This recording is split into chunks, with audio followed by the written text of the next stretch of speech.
नशा तो कभी नहीं किए, अज्ञानतावश जिससे मांस का सेवन हो रहा था, महाकाली के आदेश से जब राम नाम का आदेश हुआ, जिससे महाराज जी नाम में मिला था, परेशान होकर महाकाली के मंदिर में बैठे हुए। हाँ, इसमें हमको देखो, कहीं हमको शैव उपासना में मांस भक्षण का कहीं भी आदेश नहीं हुआ, कहीं भी किसी शास्त्र में आदेश नहीं है। आप ये कहीं किसी गलत सलाह में या अपने मन की सलाह में फंस गए, नहीं, आजीवन बचपन से लेकर के अभी तक मतलब महाराज जी उसका वही संकल्प लेके परित्याग कर दिया, काफी समय हो गया। अब कभी नहीं, क्या सामने माँ काली के आदेश से छोड़ दिया?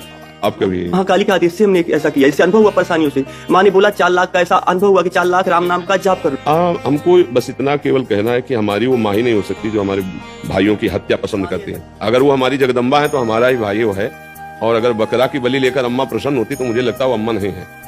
ऐसा माँ का स्वभाव नहीं है। ये हमारा अपनी जिह्वा को पोषित करने के लिए ऐसी लीलाएं करते हैं, नहीं तो अम्बा ने रक्त चाटा, रक्त बीज का कारण था। वो ऐसा राक्षस दैत्य था कि अगर उसका अस्त्र मारो और जितने बूंद वो गिरेगा रक्त, उतना दूसरा रक्त बीज तैयार। तो अम्बा ने ये किया है अपने बेटों के रक्षा के लिए। ये जो निरीह जीव है, तुम्हारे एक चुटकी से ऐसे काटे तो आ करोगे। आराधना का स्वरूप होता है परिहित सरिष। कोई भी सिद्धांत ऐसा हमें आज तक नहीं मिला, क्योंकि शैव उपासना में हम भी रहे और बहुत अनन्य रहे और कट्टर शैव रहे, कोई मिलावट नहीं रही है। हाँ, ऐसा नहीं कि हम चिता की भस्म नहीं लगाई या काशी के घाटों का सेवन नहीं किया या भस्मीभूत महादेव जी की आराधना नहीं की, पर भक्ष का कहीं भी ऐसा नहीं। महाराज जी, सारे प्रश्न खत्म तो हो गए हैं। क्या जिंदगी भर के पुराने भी पाप कर्म इस उम्र में खत्म हो सकते हैं? बोया गलत है तो अब अच्छा कैसे मिलेगा? राह दिखा दो।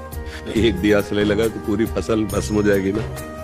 अगर एक दिया सलाई लगाए तो पूरा एक एक गेहूं का पेड़ थोड़ी जलाना पड़ेगा, पूरा भस्म हो जाएगा। तो जैसे सर्दी और जल का संयोग हो जाए तो एक बार में फिर नहीं जलती, नहीं, कई बार जानी पड़ती। फिर जल गई और वायु उसको नष्ट न कर पाए, फिर कहीं भी आग लगा दो तो प्रज्वलित हो जाए। ऐसे ही हम जो बार बार नाम जप करते हैं ना, उस बार बार में एक बार वो नाम होगा, आर्त भाव से वो जो एक बार नाम निकलेगा, उसी दिन से भगवान तुम्हारा संग कभी नहीं छोड़ेंगे। प्रगट में अभी तो आप प्रकट रूप से तो साथ है ही। ये जो हम बार बार अभ्यास कर रहे हैं, मानो हम दिया सलाई को प्रज्वलित कर रहे हैं। जो हमारी फसल शुभ और अशुभ दोनों, ये जब तक रहेगी तब तक हमारा जन्म मरण नहीं रुकेगा, और दोनों भस्म हो जाए तो ये भगवान नाम से प्रभु का नाम जप करें। और अगर अब हम दुख नहीं भोगना चाहते तो दुख वाले पाप कर्म ना करें। आज से अब लो नसानी अब ना नशा हो। आज तक जो हुआ हो गया, अब हम आगे कोई पाप कर्म नहीं करेंगे, और पीछे जो कर्म हो गए हैं वो भगवान की शरणागति और नाम जप से नष्ट हो जाते। भगवान कह रहे हैं, मैं तुम्हें समस्त पापों से मुक्त कर दूंगा, मैं तुम्हें पवित्र कर दूंगा, तुम मेरी शरण में आ जाओ, मेरे में मन अर्पित कर दो, मेरा नाम जप करो, मेरी आज्ञा का पालन करो, वो ठीक कर देंगे। माथे पर तिलक लगाने के पीछे का साइंस क्या है? यहाँ ज्ञान चक्र होता है, और ज्ञान चक्र एक्यूप्रेशर तो सुना होगा।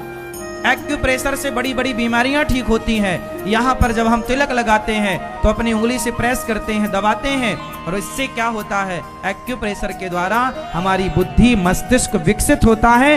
हम ज्यादा सोच पाते हैं, ज्यादा याद रख पाते हैं, क्योंकि पूरा कंट्रोल मस्तिष्क में है।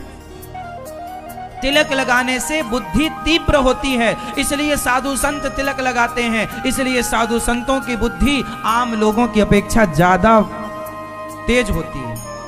शिखा कितनी बड़ी होनी चाहिए?